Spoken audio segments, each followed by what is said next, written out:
Welcome to the Benzo Free Podcast, your home for an honest, straightforward, and personal discussion about anti-anxiety drugs, their effects, and how to deal with dependence and withdrawal.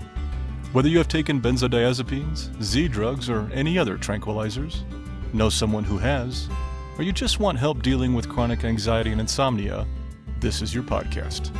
I'm your host, D.E. Foster, author of the book, Benzo Free, The World of Anti-Anxiety Drugs and the Reality of Withdrawal. I'm so glad you joined us today. Please stick around and let me bend your ear for a few minutes. It just might feel a little better on the other side.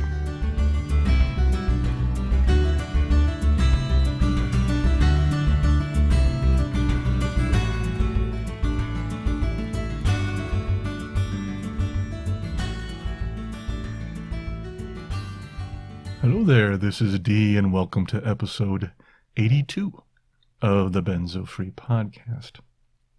Sorry, I missed our last couple weeks, and I was in Kansas City. My mom was in the hospital. She's having more complications, and we had to try to find her a psychiatric hospital to get her moved into after a week in the hospital, and another facility after that, and she just needed some extra care and stuff. And of course, my dad is also in a different care facility with Alzheimer's, and it was just a lot going on.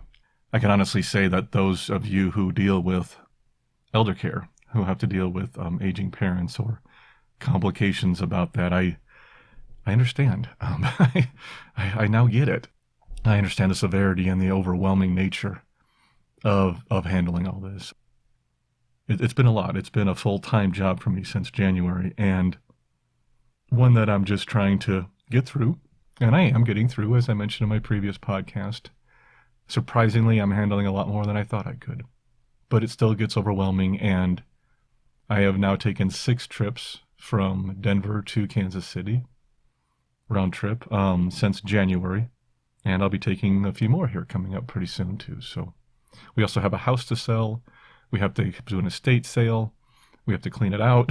We have to get it ready. We just got rid of one of their cars. I mean, just all the details, because this happened suddenly, and there was really no prep for when both of my parents had to go into extra care facilities. And so in January, it all just hit suddenly for various reasons, and I want to go into those now. It's not important. But so everything was just hit suddenly, and so we're trying to catch up and do what we can. Anyway, I do want to talk real briefly about, and then we'll move on. I know this is kind of a negative subject. I'm not trying to be negative, but I need to mention this, that I want to check in to see how you're doing. I understand many of you are probably feeling hopeless, alone, desperate, depressed. Some of you are probably even having suicidal thoughts, and I want to make sure that you know that there is help, and that benzo withdrawal in no way is hopeless, even though our brains, that irrational side of the brain that seems to be elevated during this time, keeps wanting to tell you that it's false, it's wrong, it's a lie. There's a lot of hope through benzo withdrawal. Yes, this can take time. Yes, it can be severe at times. And yes, hearing other people's stories can sometimes be a trigger. That's why we always put trigger warnings, or I try to always put trigger warnings in front of telling stories that are more difficult to hear, so people who can be triggered by those can skip over those and just focus on the positive. And that's also another reason why we try to bring as many success stories and positive stories and share those on the podcast as much as possible. But I still believe that sharing benzo stories are important, even if they can be negative, because so many of you have written into me and said, it connected with you. You now understand that if I only shared happy stories, those of you going through a difficult withdrawal would think this is not real. You couldn't relate to that because that's not the real experience for some people. It is for others, but for so many of you, it's a difficult experience, and we share those stories so people feel connected.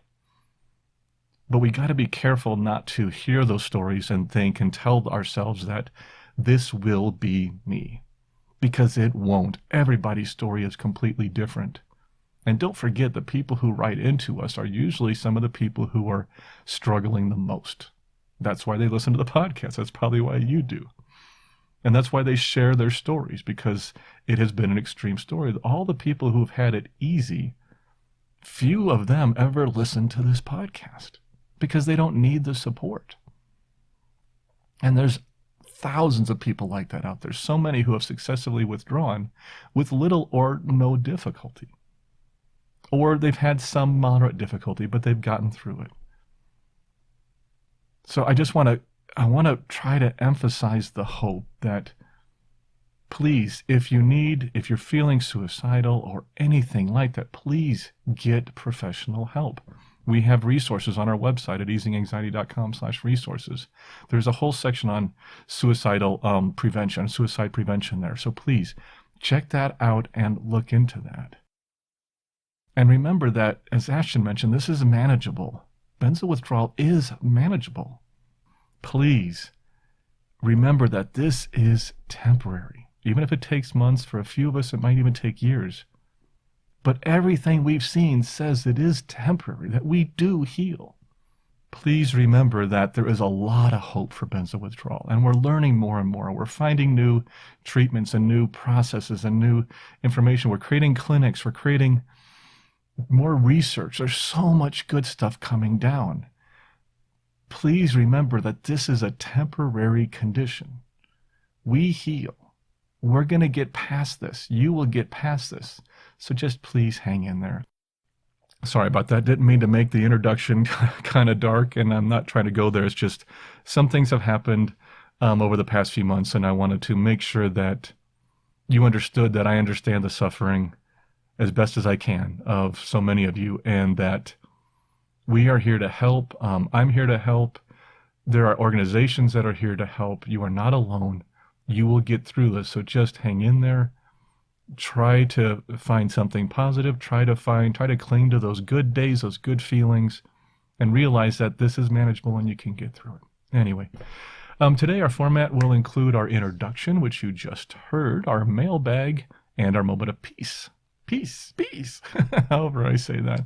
Our mailbag is the focus of today's episode.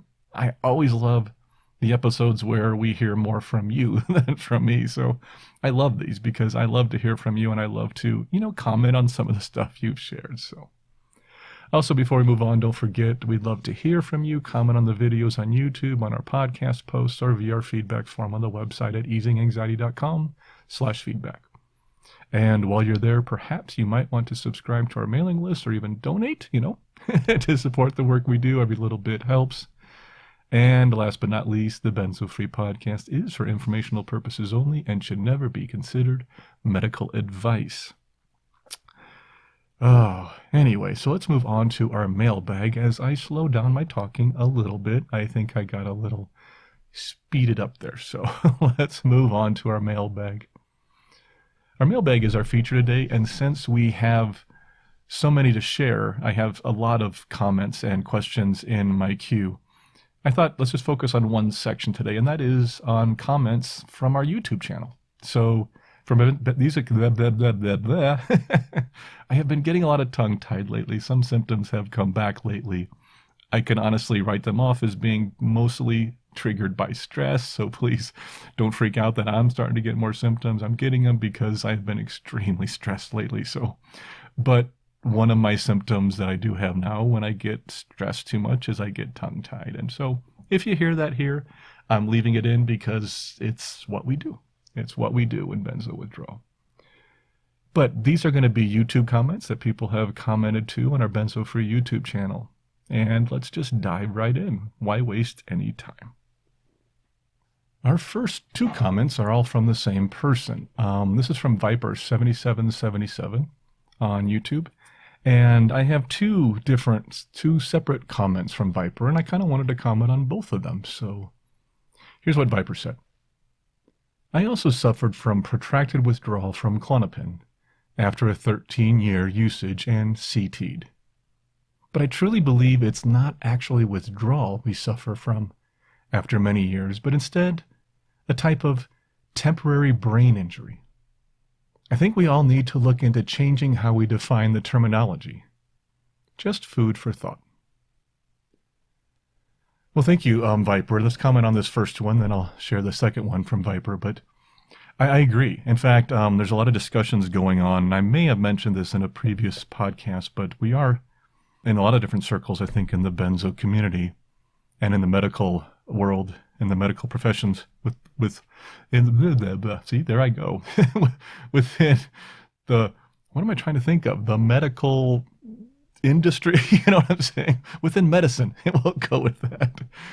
But there's a lot of people that have been discussing changing terminology. Right now we call it benzodiazepine withdrawal or protracted benzodiazepine withdrawal or other things that are related to it. There's a lot of different ones. But brain injury has come up a lot. And I think there's a lot of truth behind that. I would agree with you, Viper, that I think the terminology is important. As we learned the big difference between addiction and dependence, and that terminology is very important in what we do. But I also think how we identify what the damage has been done is also important. I think brain injury is a term that we might be going towards. And I really appreciate that comment. So yeah, this is an injury. It's an injury. It's a chemically induced injury. It's an iatrogenic injury for most of us. And I think it's important for us to identify that and to make a point of that. And also withdrawal, when we use the term withdrawal, it also conjures up addiction and other related aspects and other aspects that don't necessarily fit with dependence and what we're going through. So I think also for that reason, it's also important to maybe move away from withdrawal as being the terminology and more into brain injury as being the appropriate term. So great comment. This is being worked in several circles within the Benzo community, and I thank you for that. Our second comment from Viper 7777 is as follows. I've been off Klonopin 4 years and feel the same. I watch something beautiful on TV, tears. Puppies playing, tears. Stories of hope, tears. I never used to cry. 13 years with no emotion, now it floods out. I would rather feel again than be an emotional zombie. I think this is normal when we are healing and processing again. I have so much to add here, but I think I'd rather allow a true wordsmith to sum this up. Here's the quote. Heaven knows we need never be ashamed of our tears, for they are rain upon the blinding dust of earth, overlaying our hard hearts. I was better after I had cried than before, more sorry, more aware of my own ingratitude, more gentle. Those are the words of Charles Dickens in Great Expectations. And just as Viper said, our emotions can be suppressed by benzos, sometimes for years or even decades. This is not healthy, as we all know. Releasing emotions, processing our emotions, is an essential process to good mental health. We need to allow ourselves to feel, to grieve, to be sad, and to feel joy, but to feel the spectrum of emotions that human beings can experience. It's healthy to cry, and if you've suppressed it for decades, as I did, you have a lot of making up to do, as I did too. Once I called the floodgates. Once those floodgates open, boy, it comes pouring out, and it still comes out. I almost broke down this morning crying when I was at the hospital with my mom this past week. I went to the bathroom probably 2 or 3 times to break down and cry because it was hard to see her in the state she was in. And we all go through this for different things. And it can be nothing. I can be watching an episode of an old sitcom and suddenly I break down and cry. It can be the most mild thing that triggers it. But I now cry regularly. And I not only welcome it, I encourage it sometimes. And I feel much better in the end. Those emotions build, especially with me lately. And when I get to build and I start breaking down, I just let it flow. And I sob. Everybody in the house knows when I'm sobbing. And my wife, Shanna, she is the most amazing creature on this earth. And she comes over. Sorry, that's my computer kicking in if you heard that. Just some email coming in. But she comes over, hugs me, lets me pour it out. Or if I'm by myself, sometimes I go and hide in the closet and do it because I'm embarrassed. But it doesn't matter where you do it or how you do it. What's important is that we let those things out. And while benzos have been suppressing, for many of us, our emotions for years, that crying is a release, and it's allowing it to come out. And it is healthy to cry, both mentally and physically. So please keep that in mind. Thank you, Viper, for those comments. Those are great. Our next one from our YouTube comments is from Stephanie. Stephanie says the following. I am starting this journey. I'm not sure why I want to be off these. If I'm only to look forward to misery, are there reasons? Is it better than staying medicated? I'm so unsure. I'm thankful for you and this podcast. Please don't stop. So many need you. I prayed for your family and the strength you need to get through it all. Thank you, Stephanie. And thank you so much for the prayers and for your kind words. You bring up a real good point. I don't believe, and this is just my opinion, that anybody should ever be forced to withdraw who doesn't want to. Number one, withdrawal can be very difficult. And if you aren't if you aren't sold on it 100%, it's going to make it that much harder. But also because I don't think it's always the answer. Always is a big word. 100% of the time is always. And I don't think for everybody that's the answer. For some people, it makes more sense to stay on a medication. So I can't make that choice for you, and I would never advise you on whether or not to withdraw or how to withdraw. Like I said before, I'm not a medical professional, and I can't advise you on those things. But I understand your dilemma. And I think you need to talk to your doctor and try to decide the best course of action for you. You said, are there reasons? And yes, there are reasons. There are long-term consequences, as we know. Now, for some, most studies do show the longer we're on them can add to the more likelihood of dependency. But some studies actually say it doesn't really matter how long or what dosage you're on. They do seem to vary. We don't really know for sure. But over time, most people eventually, or many people, eventually reach tolerance. So we'll start to get symptoms even before they've tapered. And then when they taper, those escalate. And sometimes when they come off fully, those escalate. So, and there are also other complications of long-term use, of any use of benzodiazepines. Increased likelihood of dementia is actually one of the ones that's been shown in some studies. More likelihood of falls, especially in the elderly. Cognitive decline, memory complications. As we mentioned just in the previous comment, lack of emotion, suppression of emotions that we need to process. There's many other ones, many other downsides to these drugs. Every prescription drug has side effects. I don't think there's a perfect prescription drug out there without side effects. Benzodiazepines are no different. Like with anything, you have to weigh the pros and the cons and decide what's best for you. We're here to support those who wish to come off benzodiazepines, and we also want to help educate people about the complications from long-term use. But it is your decision in the end, so get the information, try to get educated, read the Ashton Manual, go to Benzodiazepine Information Coalition or the Alliance for Benzodiazepine Best Practices, get information from reliable sources like them, from our website, from other sources, and then try to make the best decision you can. Okay? We are not at all ever saying a blanket statement of everybody needs to withdraw. It is a personal choice. But if you choose to, we are here to try to support you in that. Let's move on to our next comment. This next one is from Snafu. Snafu writes, still getting new symptoms? I thought everyone heals. I guess not. So, although this ends for some, it's still not everyone. That's an interesting comment, and I agree. That's a question I get all the time is, do we fully heal?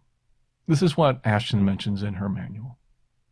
All the evidence shows that a steady decline in symptoms almost invariably continues after withdrawal, though it can take a long time, even several years in some cases. So that's a question that comes up a lot. And as I mentioned before, the irrational mindset that we can wind up in our taper or during our withdrawal makes it very difficult for us to see the hope, to see the end game, to see the light at the end of the tunnel. And so we start to convince ourselves through ruminations and looping thoughts that this is forever. And it's not. It's not. We have no evidence that shows that this is permanent, okay? And even some people who have been on long-term healing paths, like myself and other people, have noticed complete healing at 8 years out or 10 years out. I've seen this, and I've spoken with some of them, and I think I'm starting to see that. I'm getting stronger and stronger every day.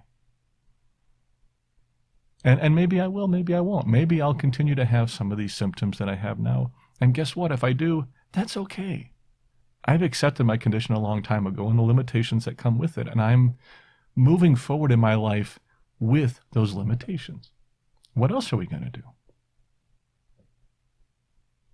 But to ask the question whether everyone heals, all the evidence that I see directs me to the fact that yes, everyone heals.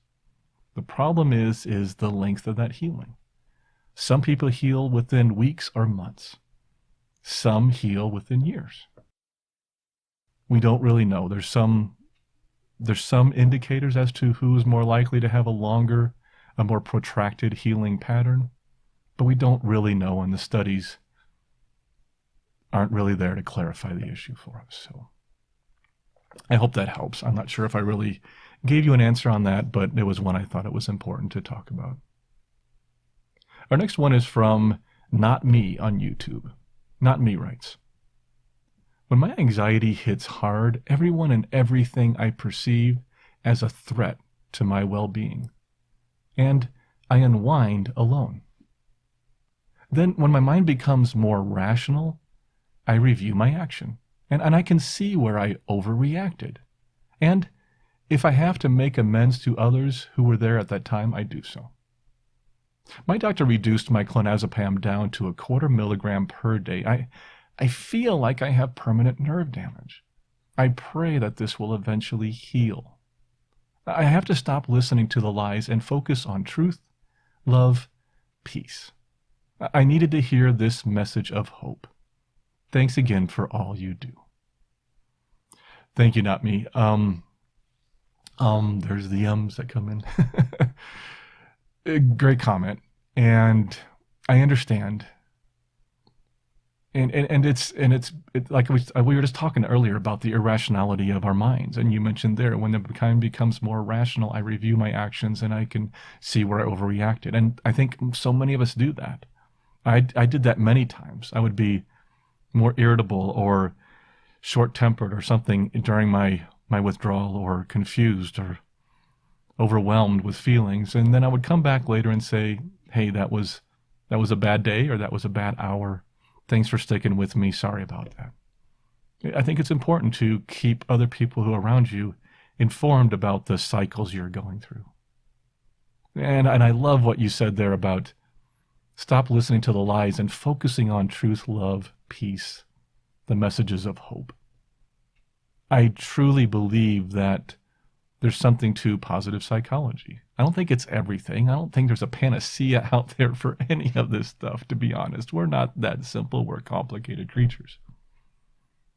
But I do believe finding positive things to be grateful for, to have gratitude, finding positive things to focus on, finding positive things to do in your life, not only helps our mental state, but also can help our physical state and our symptoms, and can reduce the severity of our withdrawal.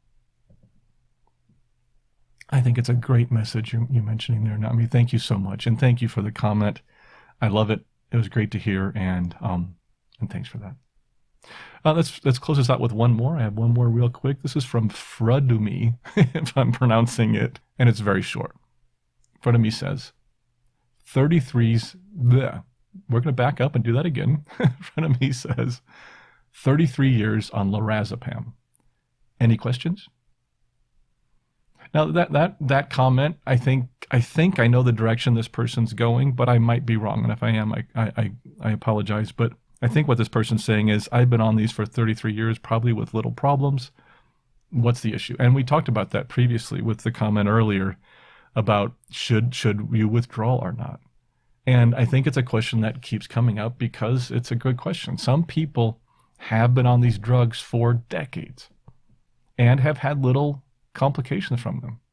And again, I'm not going to stand here and say, hey, you need to withdraw, because I don't know that they do.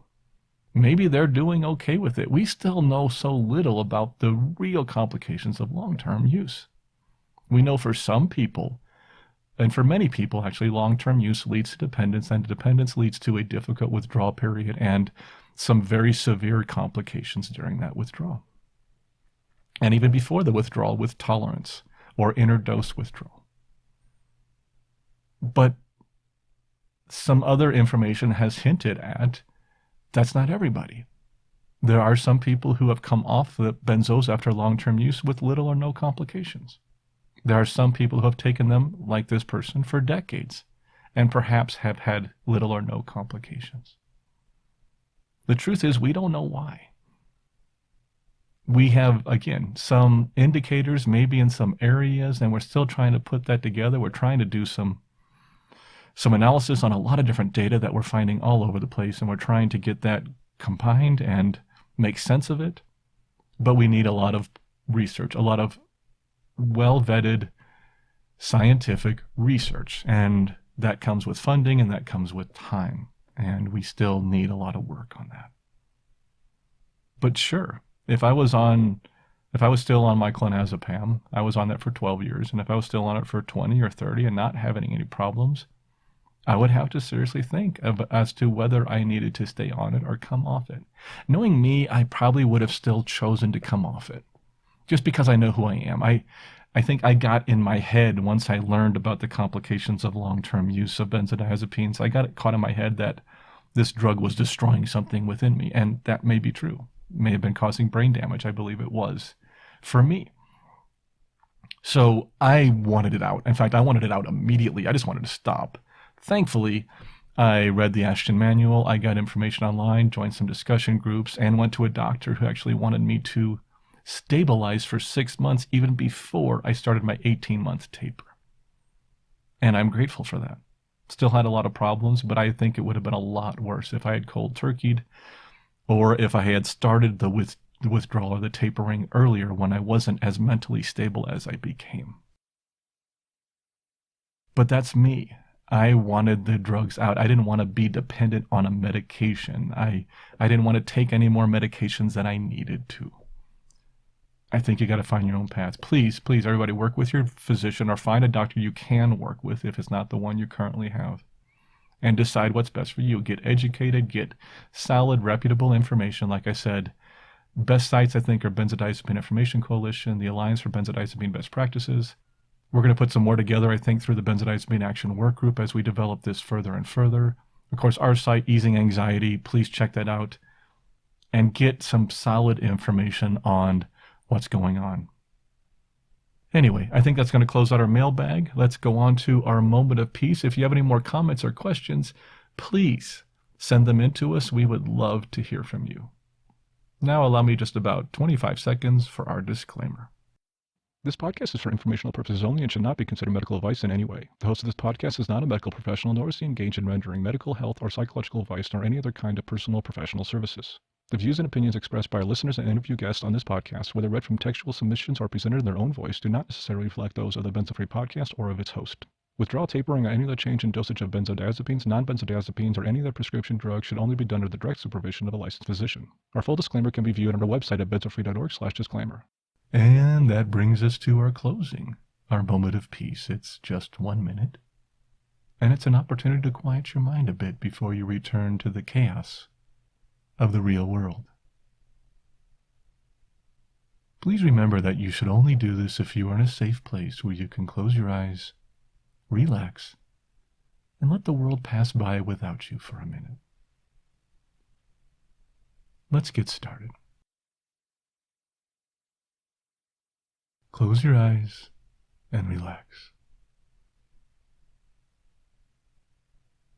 Take a deep breath in.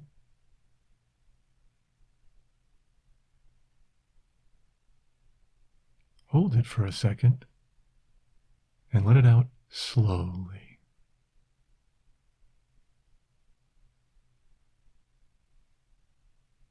Let's do that again. Take a deep breath in.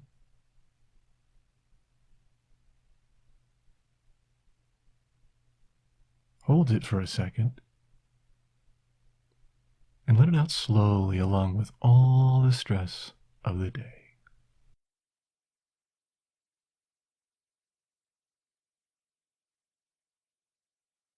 One more time. Take a deep breath in.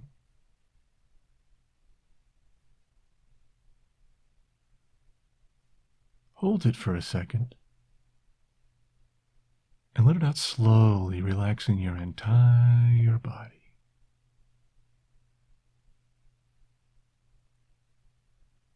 Now just breathe slowly and naturally.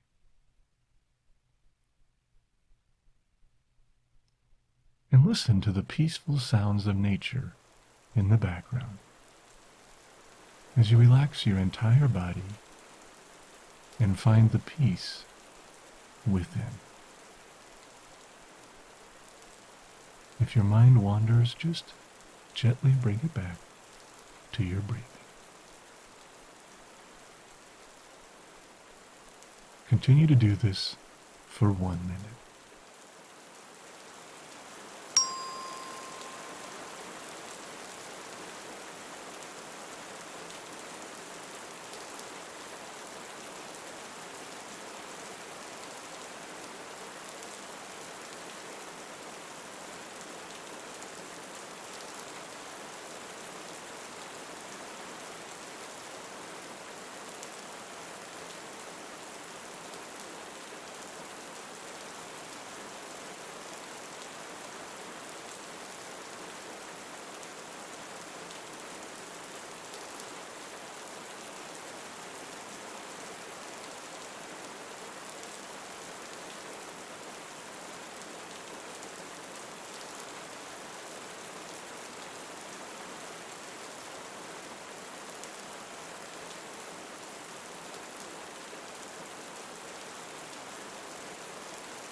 Our next scheduled episode is episode 83. Thank you again for joining me today, and please let us know how we did. Keep calm, taper slowly, and take care of yourself. I'll see you next time.